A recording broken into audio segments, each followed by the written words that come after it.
Update po tayo sa Araneta Avenue bukod sa stranded na bus na iniulat natin kanina, maghapon ang pag-rescue sa mga residente kabilang ang isang nanganak habang baha. Live mula roon nakatutok si Ivan Mayrina. Ivan.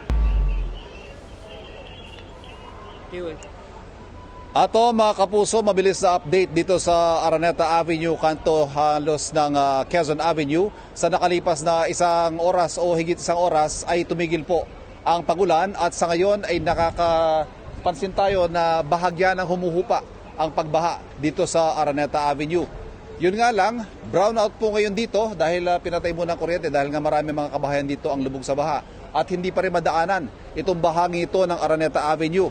At dahil nga po sa walang tigil na pagulan mula pa kagabi hanggang sa buong maghapon ay isinara po ang north ramp ng Skyway. Tulad ng ito, medyo madilim na dito, hindi na natin maipakita pero sarado pa rin po ang north ramp ng Skyway.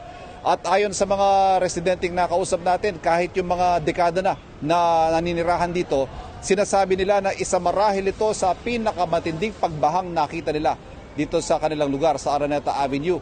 At alam mo naman tayo, Atom, itong mga pagbaha ay sinusukat natin sa parte ng ating mga katawan.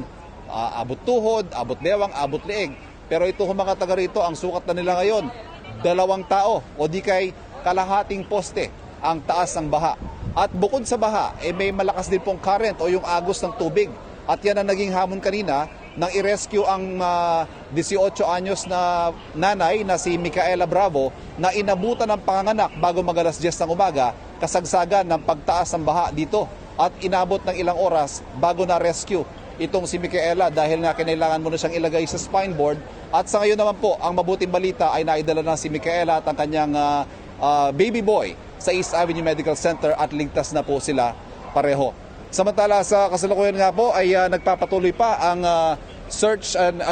rescue operations. Wala namang search operations dahil wala namang, all accounted for, wala naman tayong nakukuhang ulat na may mga reported missing, pero patuloy po ang hiling para sa rescue sa ilang mga taga rito dahil marami po, lalo na dun sa pinakamalalim na punto ay umaabot ng hanggang 15 talampakan ang lalim ng baha at umaabot na halos daw sa ilang mga bahay sa kanilang mga third floor, ikatlong palapag.